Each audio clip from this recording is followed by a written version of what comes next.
Oi, gente, tudo bem? Sejam bem-vindos ao Estatisticast. Eu sou a professora Fernanda Maciel e esse é o meu podcast de estatística e dados. E aqui eu trago convidados, pessoas que estão na área de dados, que conhecem muito sobre isso e podem te inspirar e fazer com que você se encante por esse mundo de dados, assim como eu sou encantada também.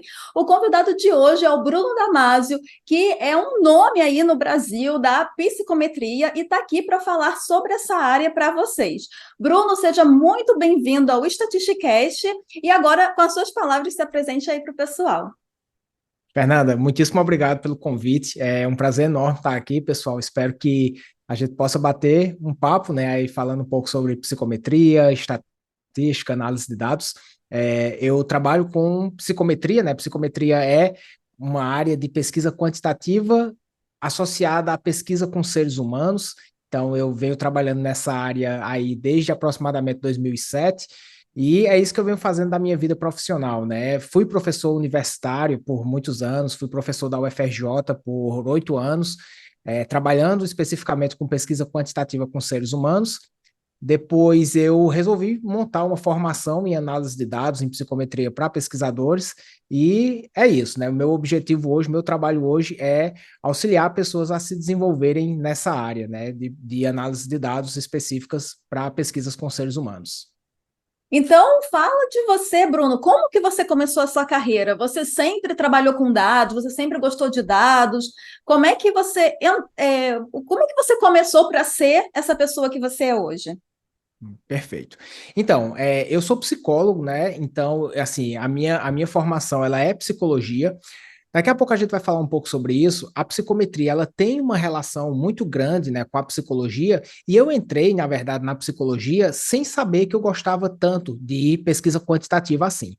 Na verdade, isso não era muito claro para mim, né, mas curiosamente, quando eu fiz o meu vestibular, eu fiz um vestibular para psicologia e para computação.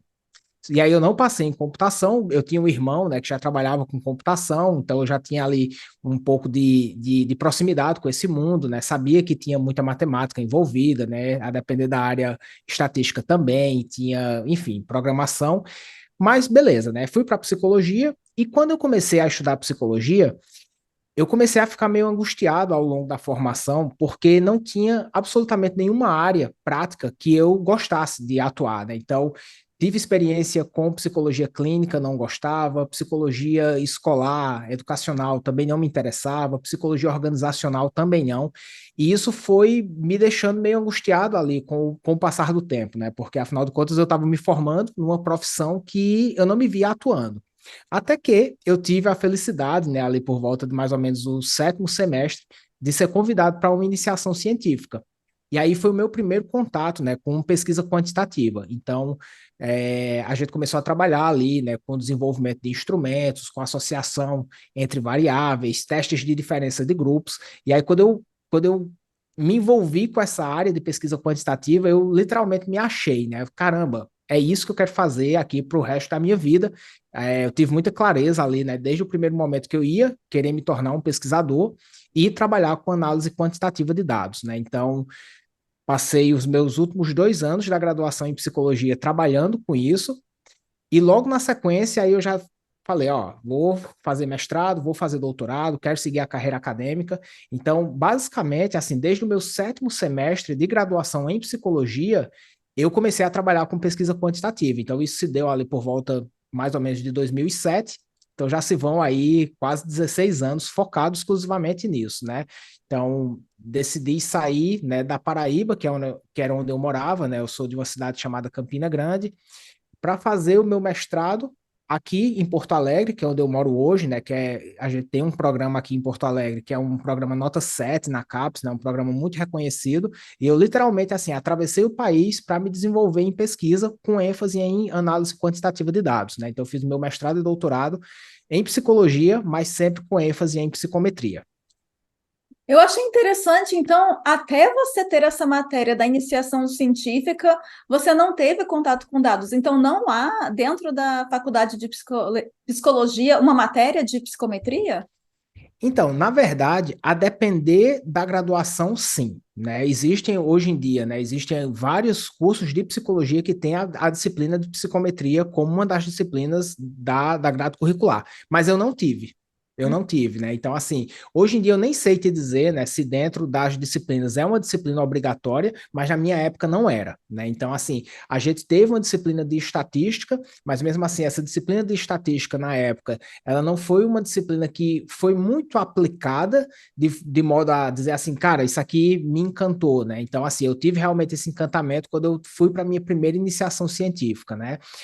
Quando eu fui professor da UFRJ, a gente tinha a disciplina, além de ter as disciplinas de estatística, a gente tinha as disciplinas de psicometria propriamente dita, né? Então, a gente tinha essa disciplina na grade curricular. Então, pelo menos lá, todos os alunos têm pelo menos uma noção de que existe essa área de psicometria, né? Agora, qual é o ponto, tá, Fernanda?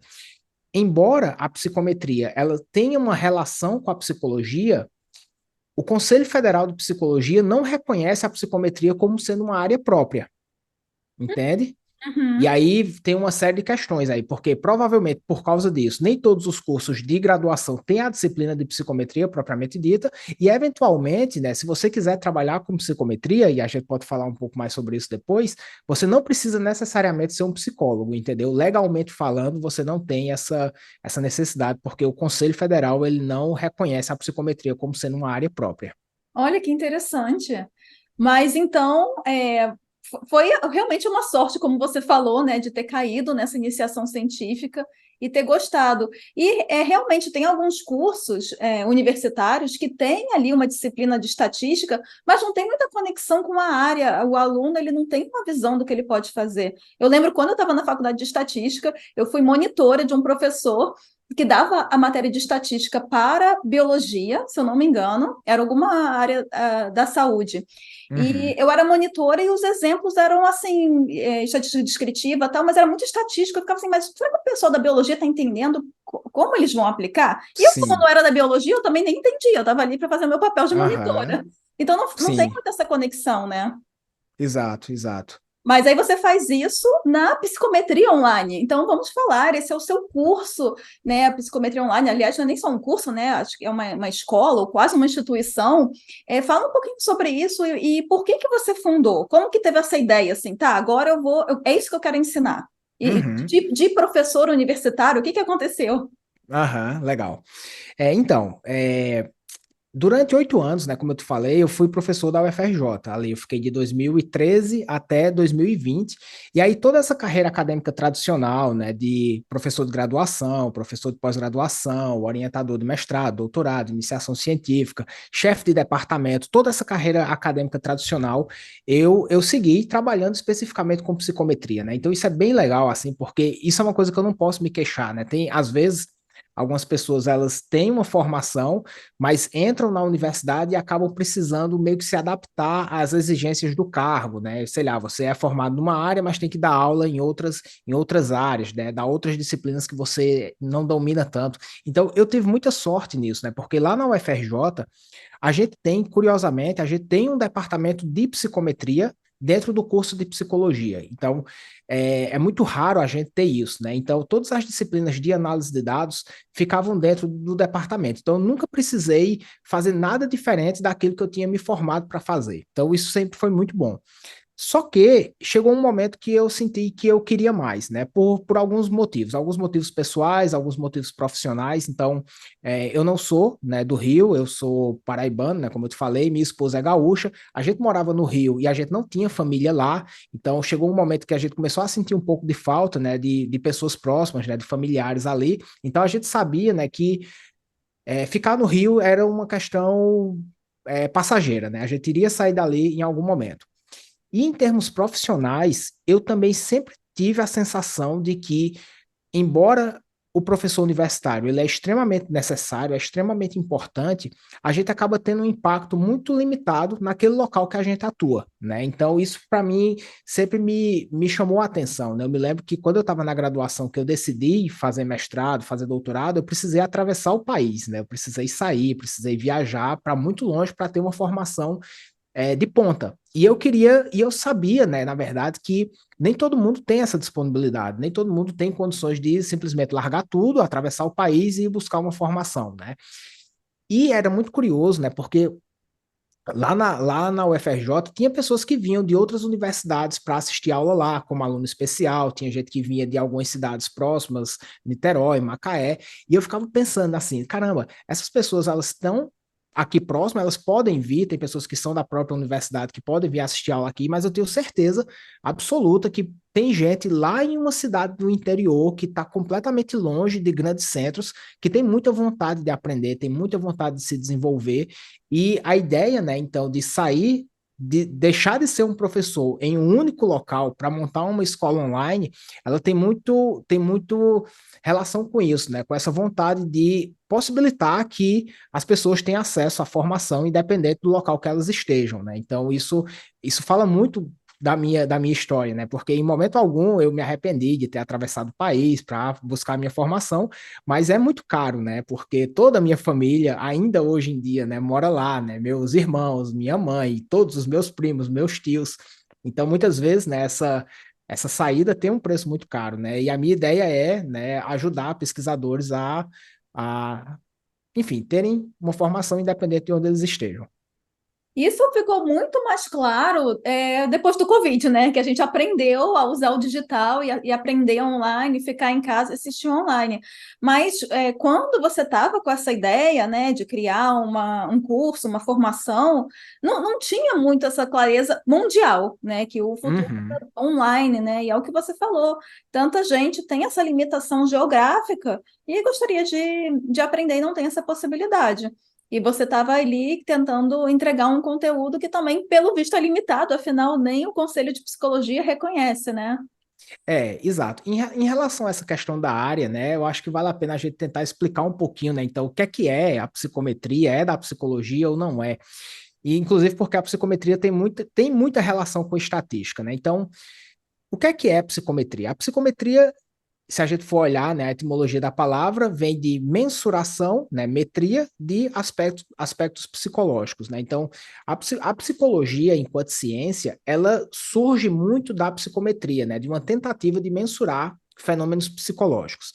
Então, a psicometria ela é como se fosse uma psicologia associada à matemática e à estatística, né? Então, tem muitas relações com estatística e matemática.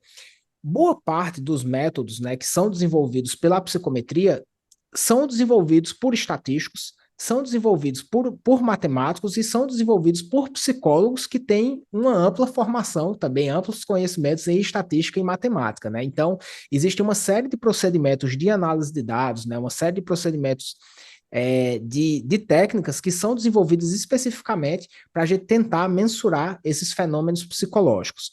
Então, começa na psicologia, por assim dizer, ou estatísticos que tinham interesse em estudar fenômenos humanos, né? Porque, por exemplo, né, tem estatísticos que estão interessados em fenômenos naturais, tem outros estatísticos que estão interessados em fenômenos humanos. Então, eu acho que o fenômeno que está sendo estudado tem características muito próprias, tem características muito particulares. E a psicometria, então, né, é esse cabedal teórico que vai tentar mensurar fenômenos psicológicos.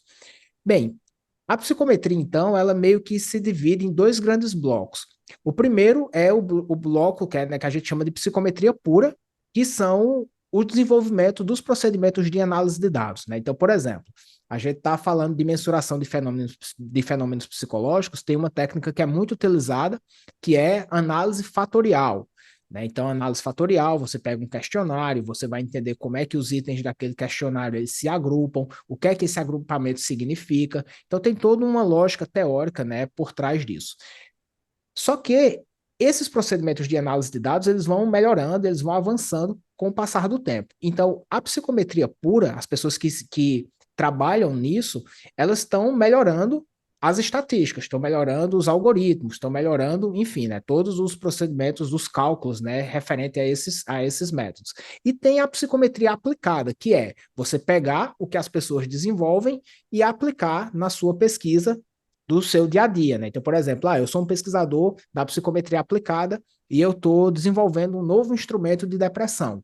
A minha ideia é que eu pegue os melhores procedimentos de análise de dados e aplica aqui na minha vida enquanto pesquisador, né? Então, a psicometria aplicada, ela é isso, né? São pesquisas entre pesquisadores que são feitas aí para avaliar relações, né, fenômenos psicológicos. E aí, o que é que são fenômenos psicológicos? Cognição, afetos, comportamento, motivação, né? Tudo que é humano, né, a gente pode mensurar e a gente faz isso utilizando técnicas que a psicometria desenvolve. E você, já que você está falando nisso, você pode dar um exemplo de um trabalho que é um trabalho de psicometria, de uma mensuração dessa? Aham.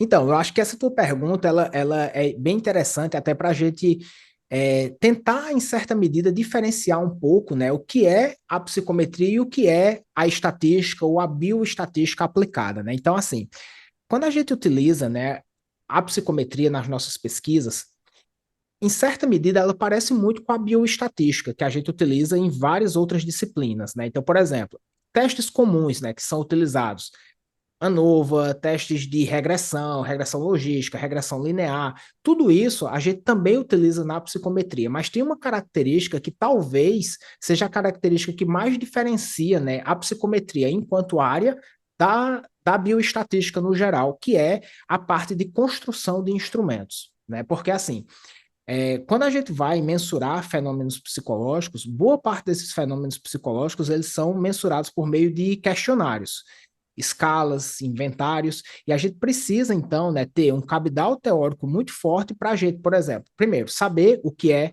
uma depressão, saber o que é uma ansiedade, saber o que é a inteligência, quais são os fatores da inteligência, qual é a diferença entre a inteligência cognitiva, da inteligência emocional, como é que a gente mensura isso?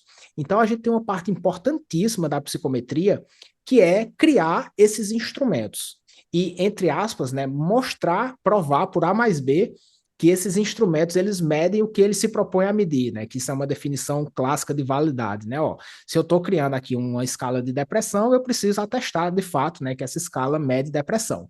Então, eu acho que uma parte importantíssima da psicometria é a construção desses instrumentos.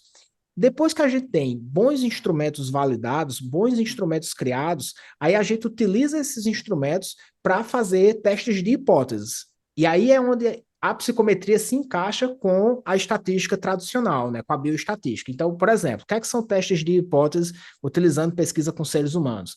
Existem, por exemplo, diferenças nos níveis de depressão para quem está desempregado ou para quem está trabalhando, por exemplo. Então, basicamente, você vai ter, né, aí uma variável contínua e você vai ter dois grupos ali para testar as diferenças nos scores. Isso aí é estatística aplicada. Então, qual é a base da psicometria? É a gente garantir que esses instrumentos que a gente está utilizando, depressão, ansiedade, inteligência, sei lá, qualquer coisa, são bons instrumentos, são boas medidas, né? Então, eu acho que isso sim é o grande diferencial, assim, né, da psicometria para outras áreas. Óbvio, né? Lembrando que esse desenvolvimento de instrumentos, esse desenvolvimento de medidas, eles podem ser feitos não necessariamente só por psicólogos, né? A gente tem vários outros pesquisadores de outras áreas que também desenvolvem medidas para mensurar alguns aspectos relacionados ao que eles trabalham. Vou te dar um exemplo, tá? Muita gente da educação física, por exemplo, trabalha com o desenvolvimento de instrumentos para mensurar, por exemplo, motivação para o exercício. Então, tem vários grupos de educação física que trabalham com o desenvolvimento de instrumentos, porque eles fazem pesquisas com seres humanos e fazem pesquisas de aspectos psicológicos, que é, por exemplo, a motivação, né? Então, educação física, psicologia do esporte, são duas áreas muito relacionadas, né? A depender do fenômeno que você está trabalhando. Então, tem muita gente da educação física que entende muito de psicometria, por exemplo. Muitas áreas, né? Como você falou, se você trabalha com ser humano, e eu que tenho uma formação em marketing, a gente usou ferramentas os instrumentos e técnicas, né? Como análise fatorial que você mencionou, porque quando a gente trabalha com marketing, a gente trabalha com o comportamento do consumidor. Exatamente. Então, tem muita ligação com muitas áreas. Uhum. Desde que você fundou a psicometria online, o que que mais te surpreendeu nesse processo e qual foi o seu maior aprendizado? Uhum. É, o que mais me surpreendeu, na verdade, foi o quanto as pessoas estavam precisando disso, né? A gente é curioso, né? Assim, porque a psicometria online, provavelmente isso acontece contigo também, Fernanda, mas assim, a psicometria online a gente faz uma divulgação, basicamente uma divulgação nacional. E a gente tem alunos hoje de todos os estados aqui do Brasil e a gente tem alunos de vários e vários países da América Latina, todos os países da América Latina, a gente tem muita gente de outros países da América Central. Então, é impressionante, né, como as pessoas precisam, né, de um conhecimento, né, desse conhecimento. Então, embora eu já soubesse, né, eu tinha a intuição de que eu sabia que tinha alguma pessoa numa cidade do interior que precisava desse conhecimento, a demanda realmente era muito grande, né? Então isso me traz, né, em certa medida, assim, uma surpresa de saber que a demanda era maior do que eu esperava, mas também me dá uma felicidade muito grande, né? De, em certa medida, esses nossos projetos estar ajudando os pesquisadores a alcançarem os sonhos deles, né? Por assim dizer. Em termos de aprendizado,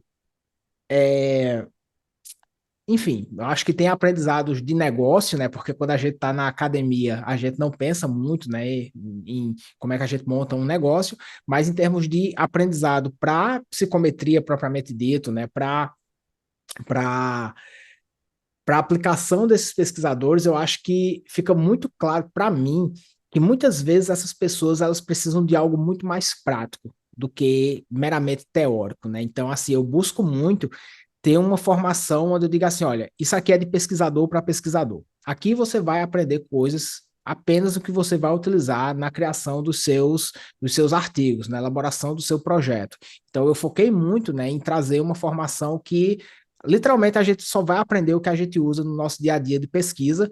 E isso era uma preocupação que eu tinha, né, porque tem muita gente que quer aprender mais a fundo todos os cálculos, toda a matemática da coisa, e eu queria ensinar uma coisa muito mais aplicada, e felizmente aí me parece que a aceitação do pessoal é bom para isso, né? Eu acho que às vezes a gente tem disciplinas de análise de dados, disciplinas de estatística, que acaba sendo muito teórico e a gente não vê a aplicação, e eu estou tentando, né, suprir um pouco essa lacuna, né? Mostrar de fato a aplicação nas pesquisas reais do dia a dia.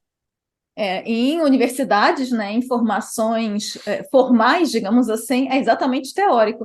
E muitas vezes é isso que a pessoa precisa, né? É claro, ter o conhecimento da teoria é importante, mas principalmente no seu caso, você está falando ali com pesquisadores, nem todos são da psicologia, como você citou, mas aquele que já tem um problema, ele já trabalha com um certo tipo de pergunta e ele quer coletar dados e analisar ou entender a análise, né? Porque acontece isso também no meu público, a gente vê pessoas que falam assim, não, eu até contrato um estatístico, né? Na minha empresa tem um estatístico para fazer isso, mas eu quero entender.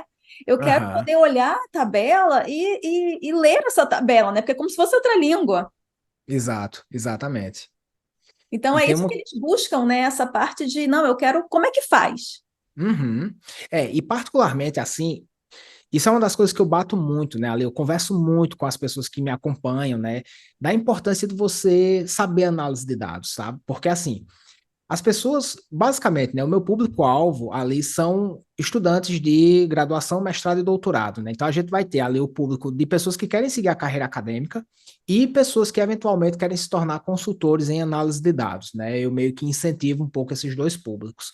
Agora, especificamente para quem trabalha com pesquisa quantitativa, a gente tem uma relação muito curiosa aqui no Brasil que a maioria das pessoas que trabalham com pesquisa quantitativa, elas não querem aprender análise de dados. E isso me deixa assim muito preocupado, né? Porque análise de dados é central em qualquer pesquisa quantitativa, né? Então é como se eu faço uma analogia, né? Que é como você querer ser um taxista sem saber dirigir. Tem coisas, né, que são absolutamente centrais na sua carreira, né? Então, se você quer seguir a carreira do pesquisador e você trabalha com pesquisa quantitativa, o conhecimento mais importante que você precisa ter é saber análise de dados, porque isso vai lhe ser exigido absolutamente todo santo dia da sua vida, né? Então, o meu trabalho, assim, uma parte importante do meu trabalho é esse trabalho de conscientização, né? De mostrar, cara, isso é importante, você vai precisar, não é essa carreira que você está querendo seguir, então, como é que você vai ter uma lacuna tão grande, né, na sua formação?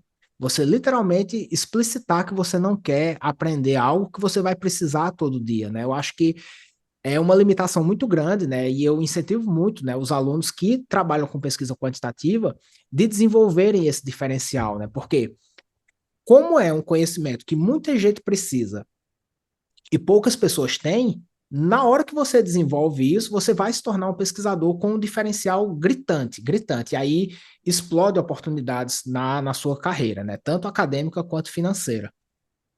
É muito curioso isso, porque eu já vi gente que gosta ou quer fazer trabalho qualitativo por não saber analisar dados. Agora, a pessoa que quer fazer quantitativo e não querer aprender a analisar dados não faz sentido, né? Aí você pode Aham, até pensar assim: ah, não, mas é porque eu faço esse trabalho num grupo e lá tem alguém que saiba análise de dados. Mas vai ficar à mercê dos outros, gente. Se você vai ser uma pesquisa aham. quantitativa, você tem que saber. Mas por que que eles não essas pessoas que você mencionou, por que que você acha que eles não querem aprender análise de dados? Você acha que é medo? O que que você acha que é? Na verdade, assim, eu acho que tem uma cultura, né, de que análise de dados você não precisa aprender justamente porque você pode contar com alguém que sabe, né? Então, assim, esse conhecimento ele eu acho que a cultura é a crença de que esse é um conhecimento muito específico. Então, esse conhecimento ele é muito específico, então eu posso delegar. É melhor eu contratar um estatístico que sabe porque ele vai fazer melhor do que eu. Então, eu acho que tem essa questão dessa crença. Eu acho que tem também, né, uma dificuldade que as disciplinas elas colocam, né? Então, assim, muitas vezes as pessoas têm disciplinas de análise de dados, mas, ora, essas disciplinas não são disciplinas que vai mostrar, né, o uso da análise de dados especificamente no dia a dia do pesquisador, então acaba sendo disciplinas que não são muito úteis. E às vezes, né, eu acho que até o próprio processo de aprendizagem da academia tradicional pode não favorecer muito esse aprendizado. Vou dar um exemplo, né? Costumo dizer assim, ó, existem conhecimentos que são conhecimentos práticos, você precisa praticar. Então, você tem uma aula hoje, você vai entender um pouco aquele assunto, você vai saber que aquilo existe, só que você precisa praticar, você precisa ler, você precisa implementar no seu banco de dados. E aí, quando você estiver nesse processo de implementação, vão surgir dúvidas. Só que quando surgem essas dúvidas, você vai na disciplina na semana seguinte e a disciplina já precisou avançar o conteúdo, né? Hoje você aprendeu sobre regressão linear, na semana que vem já é regressão logística, na próxima semana já vai ser regressão multinomial. Então você muitas vezes, né, nessas disciplinas tradicionais, você pode acabar um semestre com muito mais dúvida do que o verdadeiro aprendizado. E aí as pessoas precisam estudar muito sozinhas, né? Um conhecimento prático, realmente você precisa ali se dedicar para isso, né? Eu acho que tem pessoas que, além de não ter uma boa disciplina de base, muitas vezes elas não sabem exatamente quais são os melhores livros, quais são os melhores, enfim, né, recursos para se desenvolver. Então, eu acho que são dois pontos aí nessa tua pergunta, Fernando. Primeiro, essa crença, né, de que você pode delegar, que vai ter pessoas que vão fazer melhor, e também uma falta de estrutura para facilitar o aprendizado desses alunos, né? E em relação a esse primeiro ponto, né, assim, eu posso delegar, tem alguém que vai fazer melhor. O meu grande, a minha grande motivação diária é justamente para que vocês que estão escutando a gente agora, vocês sejam essas pessoas que sabem. Por quê? Porque na medida em que vocês sejam essas pessoas que sabem, vocês vão ter muito mais oportunidades, porque vocês vão ter muita gente que vai precisar de vocês. Então, na medida em que você vai ter um conhecimento que quase ninguém tem e que todo mundo precisa, você vai ter muito mais oportunidade acadêmica e muito mais oportunidade financeira, né? Então, coloque isso na cabeça, tá? Eu vou tentar, acho que a gente consegue falar um pouquinho mais sobre essas oportunidades todas que vão aparecer para vocês quando vocês buscarem se desenvolver ativamente em análise de dados.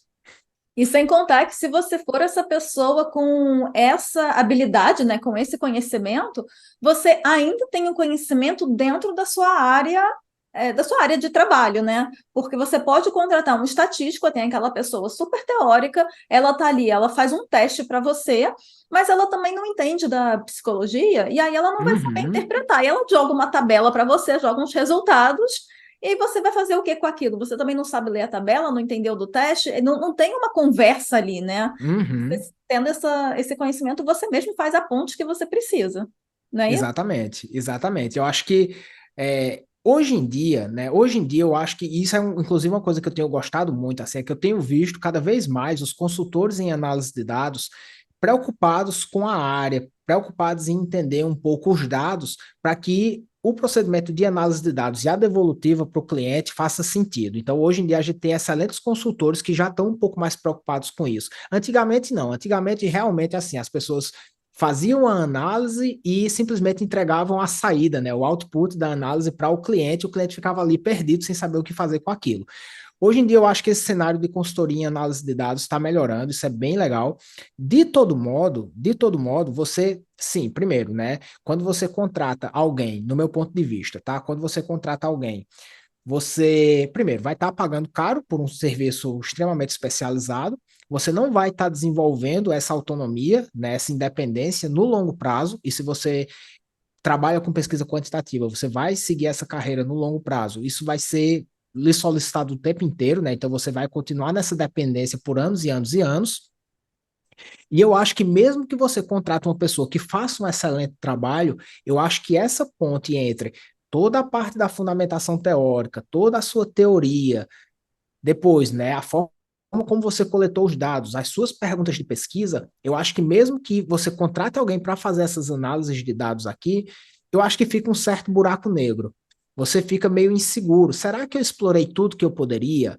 Será que, sabe, eu acho que você perde um pouco a você perde um pouco a autonomia no seu trabalho como um todo, né? E aí, bem, como análise é uma parte importantíssima da pesquisa quant, eu acho que você fica ali um pouco, você perde um pouco de qualidade, sabe? Do que quando você está fazendo sozinho e óbvio, né? Quando você sabe o que está fazendo.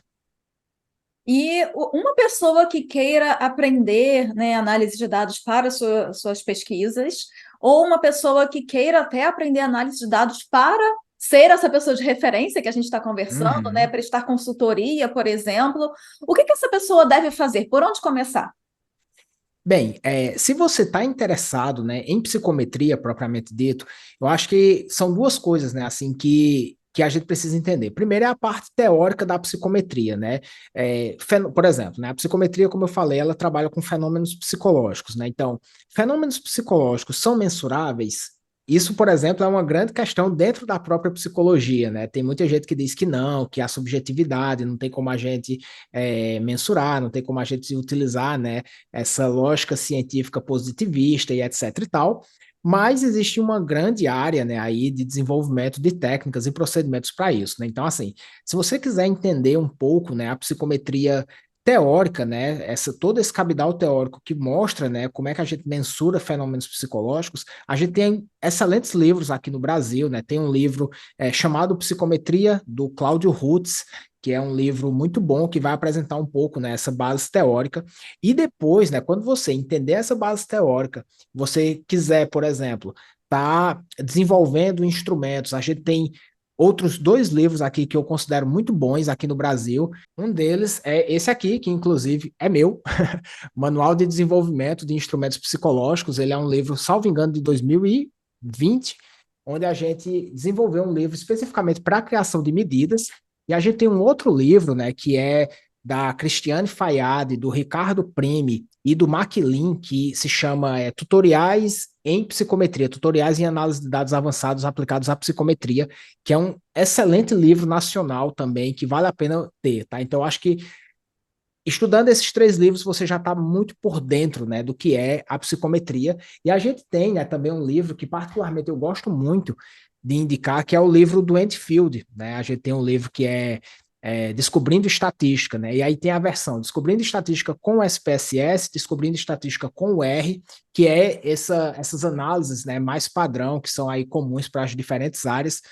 E aí eu acho que assim, você tendo esse livro também, você vai aprender muito, vai ganhar muita autonomia, vai ganhar muito conhecimento, vai estar muito acima da média, né, aqui nacional. E aí a pessoa tem esse conhecimento e ela quer trabalhar com isso, com uma consultoria. Você tem aí uma sugestão, um caminho, né, para a pessoa começar nessa área? Uhum, é.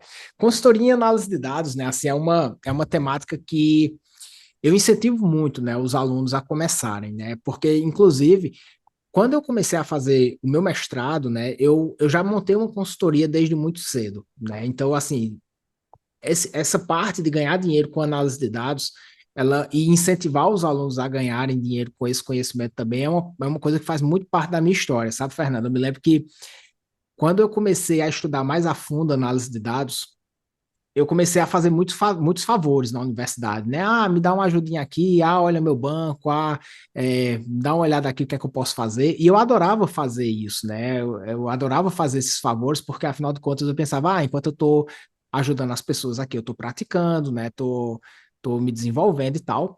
E tinha uma pessoa na universidade lá que ela fazia exatamente a mesma coisa que eu, assim, ela estava o tempo todo lá ajudando as pessoas a olharem seus bancos de dados, a realizar as análises, e eu pensava assim, caramba, que massa, né? Fulaninho aqui gosta tanto de pesquisa, tá sempre aqui dando uma mão pro pessoal, né? Ajudando a galera. Até que eu vi esse fulaninho ganhar um cheque de R$ 9.000.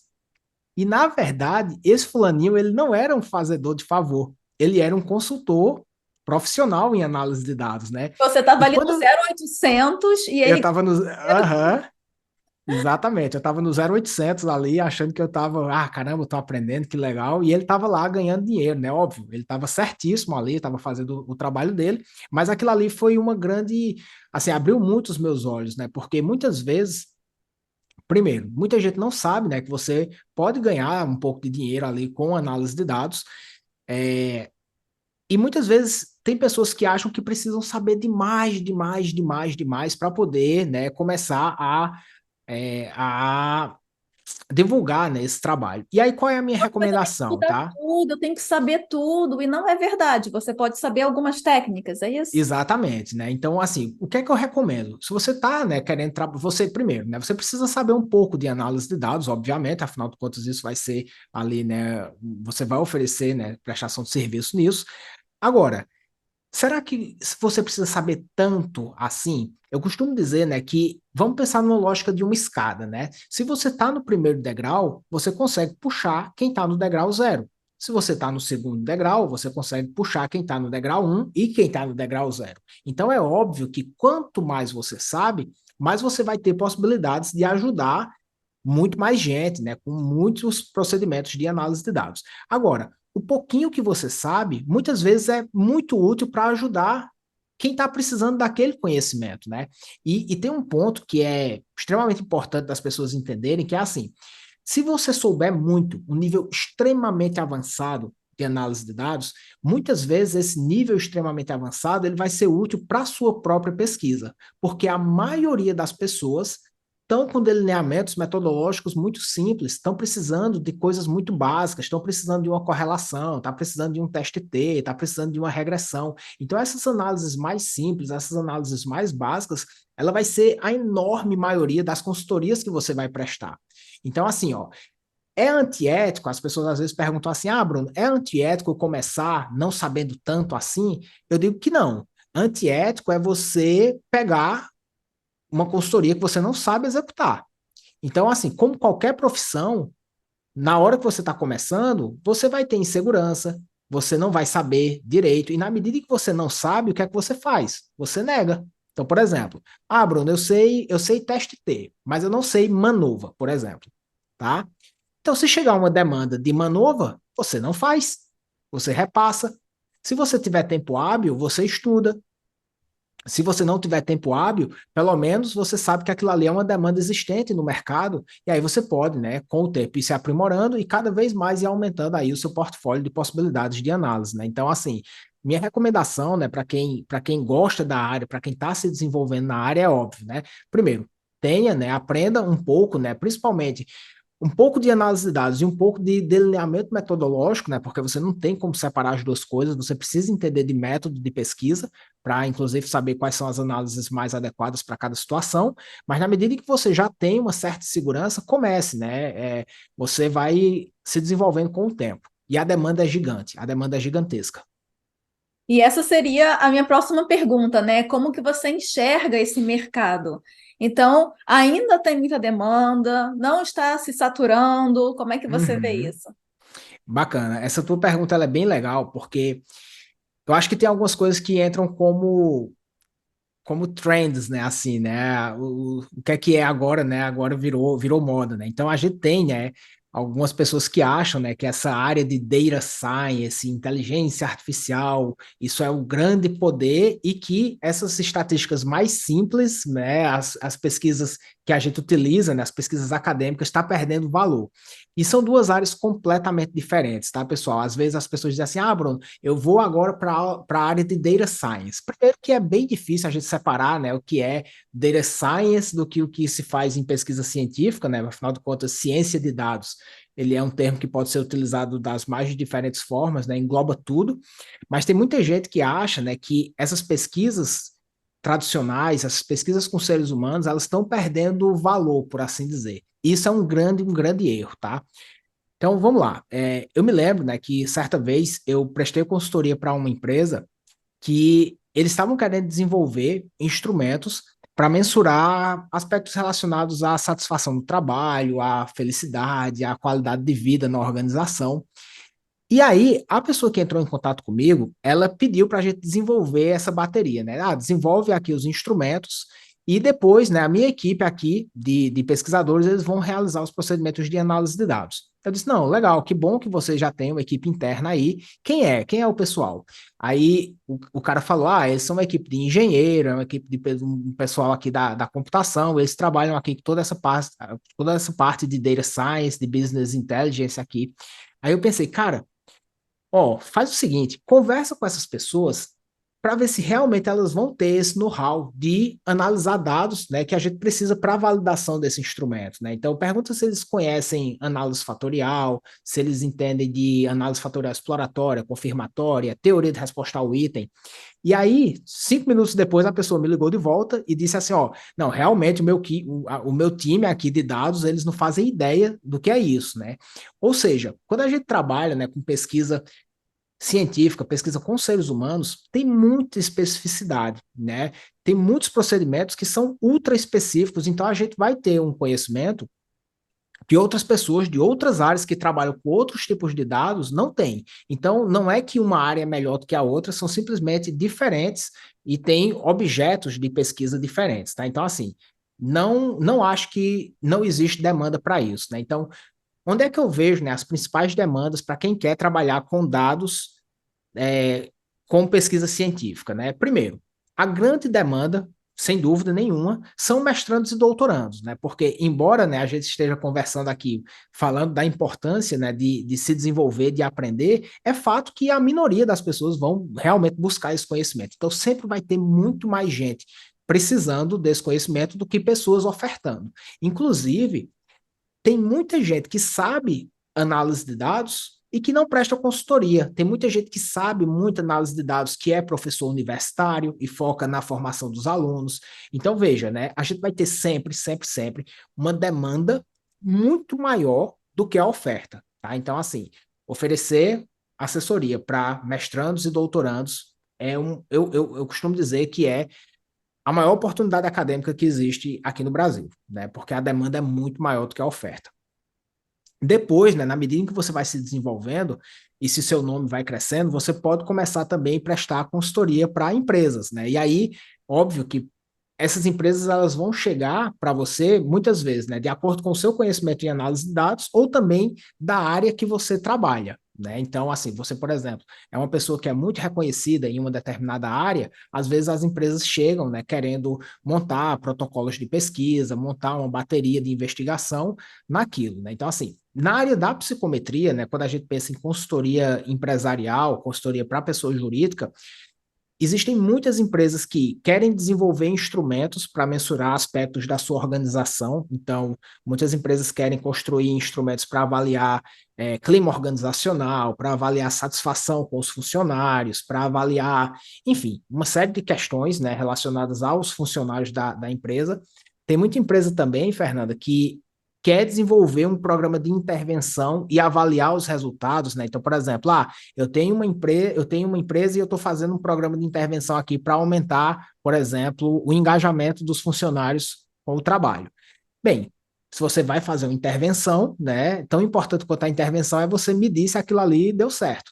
Então, as empresas, né, muitas vezes também, elas contratam pesquisadores para fazer todo esse planejamento, né? Desde a criação, né, da bateria de pesquisa, né? Ou seja, o que é que vai ser mensurado, quais são os instrumentos que a gente vai utilizar para mensurar aquilo, como é que a gente vai coletar dados, né? Quanto tempo a gente coleta, vai fazer um pré-teste, faz um pós-teste, faz um follow-up, vai ter grupo controle ou não. Então, às vezes, as empresas elas contratam também para a gente fazer esse desenho metodológico, né, do estudo. Isso especificamente na área de psicometria, né? Mas a parte de construção de medidas é muito forte para as empresas, tá? E tem um ponto que é curioso, porque a maioria das empresas, elas não tem um pesquisador no seu quadro de funcionários. A maioria das empresas não tem. Então, por exemplo, diferente, né, dessas outras áreas de dados, né, de business intelligence, geralmente tem uma pessoa ali, né, que olha os dados dessas grandes empresas e trabalham com esse tipo de dado mais mercadológico. A gente não tem um pesquisador, na maioria das empresas, focado nos seres humanos. A gente não tem isso. Só que, por outro lado, cada vez mais as empresas estão entendendo a necessidade de mensurar isso também. Então, embora a gente não tenha empregos fixos, na maioria das empresas no Brasil, realmente a gente não tem, mas a gente tem muita demanda que chega para a consultoria, né? Consultorias esporádicas, consultorias pontuais. Então, tem como fazer dinheiro sabendo análise de dados, prestando consultoria, nem que você comece lá do primeiro degrau, como você falou, né? Faz o básico. Tem gente que o trabalho que a pessoa precisa é uma estatística descritiva, às vezes a pessoa nem precisa saber teste. Sabendo um pouco, já começa, né? Afinal, quando você começa a fazer um trabalho, você está aprendendo, não vai ser o seu melhor trabalho, né? Como tudo na vida, né, Fernanda? Eu acho que isso é importante a gente desmistificar, né? O seu primeiro atendimento médico não vai ser o seu melhor, sabe? O seu melhor caso enquanto advogado absolutamente não vai ser o seu melhor. Não tem como fugir disso, sabe? Exatamente. Quanto antes você começar, é claro, né? Você está aprendendo, de repente você faz até como você começou, né? Ajudando as pessoas, né? Cobrando um valor baratinho, até porque serve como um portfólio para você também, uma prática. Uhum, Mas aí você vai e aí estudar também, né, gente? Não é assim, óbvio, eu muito. faço e vou subindo o preço. Não, você vai estudando, ganhando conhecimento. E você pode também dar uma sugestão para a pessoa que quer começar com consultoria, como que ela faz para cobrar? Uhum, Então, acho que uma das primeiras coisas, né, assim, que a gente precisa ter muita clareza, né, quando a gente vai prestar uma consultoria, é a gente ter clareza exatamente da demanda, né? Então, assim, muitas vezes, e esse é um ponto importante, né, muitas vezes, quando o cliente ele chega muito perdido. Então, assim, vai ter pessoas que já sabem exatamente o que precisa, então, ó, eu preciso disso e disso e disso, e aí fica muito mais fácil, né, você precificar o seu trabalho, porque, afinal de contas, a demanda já está ali, você simplesmente executa. Só que tem muita gente também que chega perdido sem saber o que pode fazer com os dados. Então, assim, tem um trabalho ali inicial muito importante que é você levantar essas possibilidades e você desenhar o plano de trabalho direitinho com a pessoa. Primeiro, porque aí você vai ter clareza da demanda que você realmente vai ter. A pessoa, por outro lado, vai saber exatamente o que esperar, né, em termos de devolutiva, né, o que é que as análises de dados que você está propondo, o que é que essas análises de dados vão responder. E tem uma coisa curiosa, né, que é assim, ó, se essas pessoas elas chegam sem ter clareza nenhuma do que é que elas vão precisar responder, você pode colocar junto com o seu trabalho de consultor de análise de dados uma consultoria metodológica, né? Então você pode ter algumas horas ali de dedicação, como se fosse quase que um orientador, né, para mostrar para as pessoas ali, ó, o que é que você tem aqui, quais são as possibilidades, porque tem muita gente que tem muitas deficiências nisso também, tem pessoas que não têm boas orientações, tem pessoas que estão ali completamente perdidas. Então, assim, se esse for o caso, não faça, né, um orçamento sem ter muita clareza do que é que você vai de fato executar, né? E se for preciso, você pode alocar junto com a sua parte de análise de dados uma orientação metodológica em você tendo competência para fazer isso. E assim você também abre o seu leque aí de análises e tipos de consultoria que você pode fazer, né? Exatamente, exatamente. Então, Bruna, a gente vai se encerrando vai chegando ao final do nosso bate-papo. Você já deu algumas dicas de livro, mas eu queria saber se você tem alguma dica, de repente, de um livro que não seja tão técnico, que aborda alguma coisa nessa área que você ensina, né, ou que a gente conversou Uhum. aqui hoje, e também uma sugestão de uma pessoa ou um canal que você gosta muito, que te inspire e assim inspirar também o pessoal que está nos ouvindo. Legal, legal. Ó, em termos de livro, em termos de material, eu acho que basicamente assim, se fosse escolher dois livros para começar, se fosse escolher um livro para começar, cara, eu quero estudar um livro, e aí esse livro nem é tanto de psicometria propriamente dito, né? Mas eu acho que isso aqui é esse livro aqui, ó, Descobrindo Estatística com SPSS, quinta edição, um livro fantástico, é grande, é gigante, mas se você estudar esse negócio aqui, se você aprender o que está nesse livro, você vai ser um pesquisador muito melhor do que seus pares, do que a maioria dos seus pares, tá? Então, assim, ó, baita livro aqui para você estudar análise de dados e implementar em vários delineamentos de pesquisa quantitativa, tá? Um livro que você pode passar um aninho aí estudando ele, se desenvolvendo, tá? Porque eu acho que isso é uma coisa importante também, sabe, Fernanda? Ali naquela tua pergunta sobre o que é que faz às vezes as pessoas não aprenderem, eu acho que tem um pouco disso, né? As pessoas às vezes não têm um bom material de referência, aí tem dezenas de livros, centenas de artigos, e aí a pessoa não tem uma estrutura muito clara de aprendizado, né? Eu gosto de recomendar esse livro aqui do Enfield, porque ele tem um começo, meio e fim hierárquico, sabe, assim, em termos de complexidade, que se você seguir esse livro, você já vai se desenvolver muito, tá? E aí é óbvio, né, que na medida que você vai ganhando a sua base, você vai tendo aí capacidade de olhar para outros materiais, porque você vai ter facilidade de aprendizado desses outros materiais também. Então, esse aqui é um livro meu top um assim, para indicar. Canais aqui, eu realmente, assim, eu sou muito feliz, né, com as coisas que a gente faz aqui no Brasil, na internet, sabe? Então, assim, ó, as iniciativas como a tua, sabe, Fernanda? Tem um canal de YouTube maravilhoso. A gente tem o canal da Fernanda Pérez, né, o Estatística Aplicada, que é um baita de um canal. Se você não conhece, conheça também. A gente tem o canal Pesquise, né, do professor Heitor, que é maravilhoso. Eu gosto muito do Heitor, ele dá aulas maravilhosas, engraçadas, ele está divulgando muito o Jamov, né? Então, eu acho que a gente tem aqui no Brasil excelentes canais de aprendizado, psicometria online também, né? A gente tem algumas coisas no YouTube, embora que o nosso foco maior hoje em dia ainda é no Instagram, né? Mas a gente está o tempo todo ali colocando conteúdos gratuitos. Então, eu acho que a gente tem muitos canais práticos de estatística, ou bioestatística, ou psicometria, né? Então, acho que a gente saiu ali um pouco, né, daqueles canais muito técnicos, muito teóricos, com aquele estatistiquez bruto, sabe? Para coisas mais aplicadas para a vida acadêmica, né? Então, realmente aí eu acompanho todos vocês, né? Acompanho o teu canal, acompanho o da Fernanda, acompanho o do Heitor, e eu acho maravilhoso, assim, eu acho que a gente tem muitos materiais aí para se desenvolver. Muito obrigada por indicar o meu canal e eu concordo.